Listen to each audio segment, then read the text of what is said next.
Hello everyone. ఈరోజు మనం వివేక్ సింగ్ బుక్లోని 450 క్వశ్చన్లో సెకండ్ క్వశ్చన్కి వచ్చినాం. ఈ క్వశ్చన్ ఏంటంటే, if India is experiencing economic growth then which of the following statement must hold true. ఖచ్చితంగా ట్రూ అవ్వాలి. అంటే దీనిలో జరిగిన ఈ ఆప్షన్లలో ఉన్న దాన్ని బట్టి గ్రోత్ కంపల్సరీ అవుతుంది అన్నది అడుగుతున్నాడు. ఆప్షన్ 1 ఏంది? Real GDP will increase, nominal GDP will increase, rate of growth of real GDP will increase in employment generation. అంటే ఇవి జరగడం వల్ల ఎకనామిక్ గ్రోత్ ఏ ఆప్షన్ ద్వారా ఖచ్చితంగా ఎకనామిక్ గ్రోత్ అనేది పాసిబుల్ అవుతుంది అనేది క్వశ్చన్ అడిగిండు. ఫస్ట్ ఎకనామిక్ గ్రోత్ అనేది ఎట్లా డిసైడ్ అవుతుంది? ఎకనామిక్ గ్రోత్ అనేది మనకి ఖచ్చితంగా ప్రొడక్షన్ ఇంక్రీజ్ అయినప్పుడే, ఒక ఎకానమీలో ప్రొడక్షన్ ఇంక్రీజ్ అయినప్పుడు మాత్రమే మనం ఆ ఎకనామిక్ గ్రోత్లో ఉంది అని చెప్తాం. ఫర్ ఎగ్జాంపుల్ జీడిపి ఇంక్రీజ్ అయింది అని అన్నాం. జీడిపి ఇంక్రీజ్ అయిందా అంటే దాని అర్థం ప్రొడక్షన్ ఇంక్రీజ్ అయిందని మాత్రమే కాదు, ప్రొడక్షన్ ఇంక్రీజ్ అయినట్టు మాత్రమే కాదు, అది ఇన్ఫ్లేషన్ అంటే ధరలు పెరిగి కూడా జీడిపి పెరిగి ఉండొచ్చు కదా. ప్రొడక్షన్ పెరిగిందని ఎట్లా చెప్తాం? చెప్పలేం కదా. అది ఎట్లా? ఒక ఎగ్జాంపుల్తో చెప్తా. ఇఫ్ ఇన్ కేస్ ఏదైనా ఒక 10 మ్యాంగోస్ తీసుకుందాం. జీడిపిలో మ్యాంగోస్ మాత్రమే ప్రొడక్షన్ జరుగుతుంది అనుకుందాం. ఒక 10 మ్యాంగోలు ఒక పర్టికులర్ ఇయర్లో 10 మ్యాంగోలు ప్రొడక్షన్ చేసినాం. దానికి ఒక్కొక్క దాని వాల్యూ 10 రూపాయలు అనుకుందాం. సో ఈ ఇయర్ నీ జీడిపి ఎంత? 100. స్పెసిఫిక్ కంట్రీ జీడిపి ఎంత? 100. ఇది ఒక 2011 అనుకుందాం. Next year same 10 mangoes production అయింది, బట్ ఇన్ఫ్లేషన్ అనేది 12 ఉంది. సో 120 అయింది ఇప్పుడు జీడిపి. దీని అర్థం నీకు ఎకనామిక్ గ్రోత్ అయినట్ట, ప్రొడక్షన్ ఎక్కువైనట్ట. జస్ట్ ఇన్ఫ్లేషన్ వల్ల రేటు పెరిగింది, కానీ 2011లో ఎంత ప్రొడ్యూస్ అయిందో 2012లో కూడా అంతే ప్రొడ్యూస్ అయింది కదా. సో ఇది ఇన్ఫ్లేషన్ బేస్డ్గా జీడిపి ఇంక్రీజ్ అయింది, ప్రొడక్షన్ ఇంక్రీజ్ కాలేదు. దట్ మీన్స్ ఎకనామిక్ గ్రోత్ కాలేదు. ఇఫ్ ఇన్ కేస్ నేను 12 మ్యాంగోలు ప్రొడక్షన్ చేసిన, ప్లస్ ఇన్ఫ్లేషన్ 12 ఉంది, అదే 2012లో, ఇది 144 అయింది. ఇక్కడ జీడిపి నీకు 144. ఇక్కడ నీకు ప్రొడక్షన్ పెరిగింది, ఇన్ఫ్లేషన్ పెరిగింది, 144 అయింది 2012లోనే. సో మనం ఖచ్చితంగా ఒక ఎకనామిక్ గ్రోత్ అయిందని ఎట్లా ఎగ్జాక్ట్ చెప్పగలుగుతామంటే, only when production is increased. ఒక ప్రొడక్షన్ ఇంక్రీజ్ అయినప్పుడు మాత్రమే మనకు జీడిపి గ్రోత్లో ఉంది అని చెప్పొచ్చు. సో ఈ క్వశ్చన్ కూడా అదే అడుగుతున్నాం.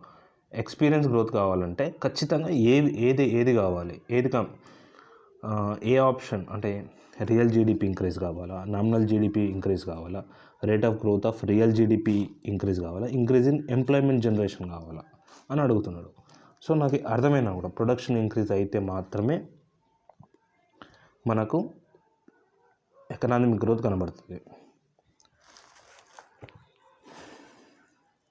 సో ఇక్కడ మీకు రియల్ జీడిపి అంటే ఏందో తెలియదా, నామినల్ జీడిపి అంటే ఏందో తెలియదా. ఫస్ట్ రియల్ జీడిపి అంటే ఏంటి?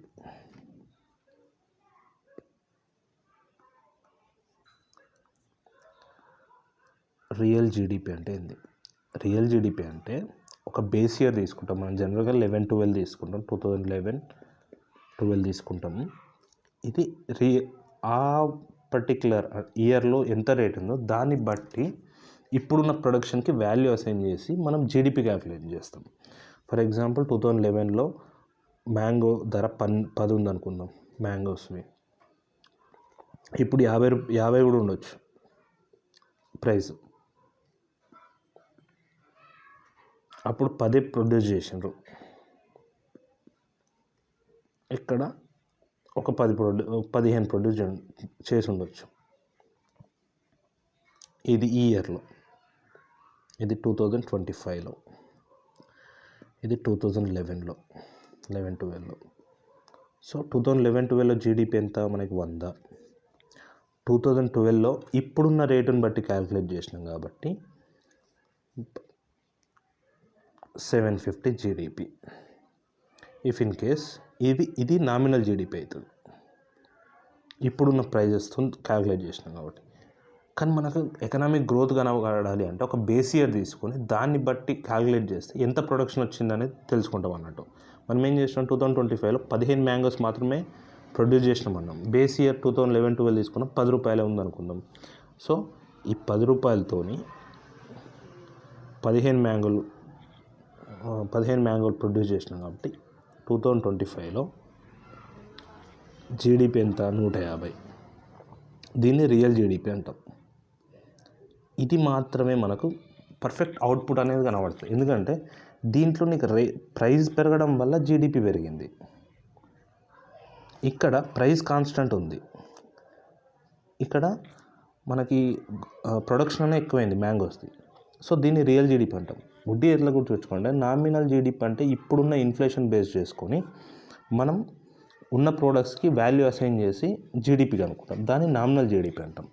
రియల్ జీడిపి అంటే ఏదన్నా ఒక బేస్ ఇయర్ లైక్ 2011 కానీ అంతకుముందు 2004 అట్లా బేస్ ఇయర్ తీసుకుని ఇప్పుడు ప్రొడక్షన్ ఎంత చేస్తామో దానికి వాల్యూ అసైన్ చేసి వాల్యూ కనుక్కుంటాం, దాన్ని రియల్ జీడిపి అంటాం. ఎప్పుడైనా నామినల్ జీడిపి కంటే రియల్ జీడిపి తక్కువ ఉంటుంది. ఎందుకంటే మనం ప్రీవియస్ ఇయర్ ఉన్న 2011లో ఉన్న ఇన్ఫ్లేషన్ని 2025లో కూడా అసైన్ చేస్తున్నాం కాబట్టి.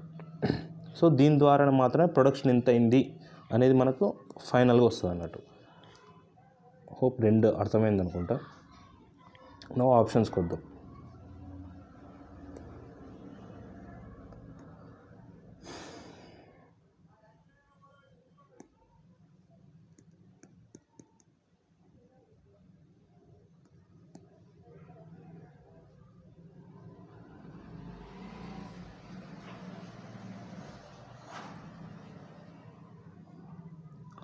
సో ఫస్ట్ ఆప్షన్ ఏం చెప్తుంది, రియల్ జీడిపి ఇంక్రీజ్ అయితే ఎకనామిక్ గ్రోత్ అవుతుండొచ్చు, ఇండియా ఎక్స్పీరియన్స్ చేస్తుండొచ్చు గ్రోత్. అంటే ఇప్పటిదాకా మనం మాట్లాడుకుంది అదే కదా. ప్రీవియస్ ఇయర్ ఉన్న ప్రైస్,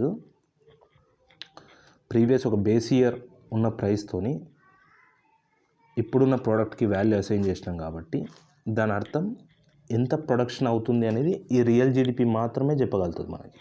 సో మనం ఇంతకుముందు డిస్కస్ చేసిన దాని ప్రకారం రియల్ జీడిపి ఇంక్రీజ్ అయితే మాత్రమే ఎకనామిక్ గ్రోత్ అయిందని చెప్పొచ్చు. నామినల్ జీడిపి ఇంతకుముందు ఏం చెప్పినాం, this may be caused due to inflation వల్ల కూడా అయి ఉండొచ్చు. అంటే ఇప్పుడు same last year 10 mangoes production, దాని ప్రైస్ 10 రూపీస్ ఉంటే, ఇది 2024 అనుకుంటే ఇది 100. ఈ ఇయర్ కూడా నేను 10 మ్యాంగోస్ ప్రొడక్షన్ చేసిన, కాకపోతే ఒక్కొక్క దాని ప్రైస్ 15 అయింది, 150 అయింది.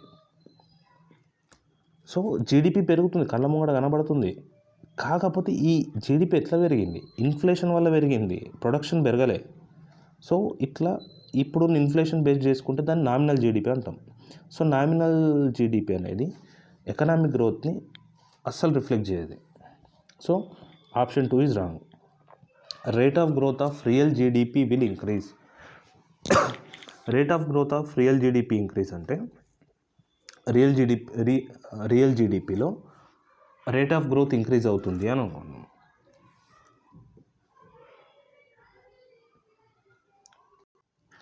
So rate of growth of real GDP will increase అంటే రియల్ జీడిపి అన్నాడు. రియల్ జీడిపి అంటే ఒక బేస్ ఇయర్ తీసుకున్నాడు, సేమ్ మనం 2011 తీసుకుందాం, మ్యాంగో కాన్సెప్ట్ని తీసుకుందాం. బేస్ ఇయర్లో 2011లో మ్యాంగో ప్రైస్ 10 రూపీస్. సో దాన్ని బేస్ చేసుకొని 2025లో ప్రైస్ 15 ప్రొడక్షన్ చేసిన మ్యాంగోస్ని, నా జీడిపి ఎంత అయింది, 150. సేమ్ బేస్ ఇది 2023లో అనుకుందాం. సో నేను సేమ్ రియల్ జీడిపి అన్నాడు కాబట్టి సేమ్ ప్రైస్ పెట్టి నేను ప్రొడక్షన్ 20 చేసిన, 200 అయింది నా జీడిపి. ఇది 2024లో. సేమ్ రియల్ జీడిపి అన్నాడు కాబట్టి 10 రూపీస్ పెట్టుకున్నా, నేను ఈసారి 22 మాత్రమే ప్రొడ్యూస్ చేసిన మ్యాంగోస్. ఈసారి నాకు జీడిపి 220 ఉంది. ఇది 2025లో. రైట్, అబ్సల్యూట్లీ నా జీడిపి పెరుగుతుంది. బట్ ఇప్పుడు ఈ ఇయర్ నుంచి ఈ ఇయర్కి నాకు 25% పెరిగితే, ఈ ఇయర్ నుంచి ఈ ఇయర్ నాకు 10% మాత్రమే పెరిగింది. సో నా గ్రోత్ అనేది తగ్గిపోయింది. అంటే నేను ఇక్కడ 50 మ్యాంగోలు పెంచితే 50 మ్యాంగోలు ప్రొడ్యూస్ చేస్తే ఇక్కడ 20 మ్యాంగోలు మాత్రమే ప్రొడ్యూస్ చేసిన నేను. So rate of growth increase అయినంత మాత్రాన నీకు ఎకనామిక్ గ్రోత్ అయిందని చెప్పొచ్చా? చెప్పలేము. ఎందుకంటే నా గ్రోత్ తగ్గిపోయింది. నేను 50 మ్యాంగోలు ప్రొడ్యూస్ చేస్తే నేను 20 మ్యాంగోలు మాత్రమే ప్రొడ్యూస్ చేసిన. సో థర్డ్ ఆప్షన్ కూడా రాంగ్ అవుతుంది మనకి. Next fourth option, increase in employment generation. Increase in employment generation అసలు ఎకనామిక్ గ్రోత్కి సంబంధమే లేదు. ఎందుకంటే ఫర్ ఎగ్జాంపుల్ ఎంప్లాయ్మెంట్ జనరేషన్ అనేది పెరిగింది అనుకుందాం, ఆ జీడిపి గ్రోత్ అయినట్టు ఎలా చెప్పగలుగుతాం మనం? సో ఈ ఎకనామిక్ గ్రోత్ అవుతుంది అన్నప్పుడు ఆ ఎకనామిక్ గ్రోత్ మేబీ మిషన్లు డిప్లాయ్ చేయడం వల్ల కూడా అవుతుండొచ్చు కదా, లేదా ఇన్ఫ్లేషన్ వల్ల కూడా అవుతుండొచ్చు కదా. జస్ట్ ఎంప్లాయ్మెంట్ జనరేషన్ చేయడం వల్ల నీకు ఎకనామిక్ గ్రోత్ అవుతుంది అని ఎట్లా చెప్తాం? చెప్పలేము కదా. సో ఇది కూడా తప్పు. అంటే మస్ట్ హోల్డ్, మేబీ పాసిబిలిటీ ఉండొచ్చు, కాకపోతే ఖచ్చితంగా ట్రూ అయ్యేది ఆప్షన్ 1 మాత్రమే. రియల్ జీడిపి ఇంక్రీజ్ అయినప్పుడు మాత్రమే మనకి ఎకనామిక్ గ్రోత్ అవుతుంది అని చెప్పుకోవచ్చు. I hope you will understand. You got your answer.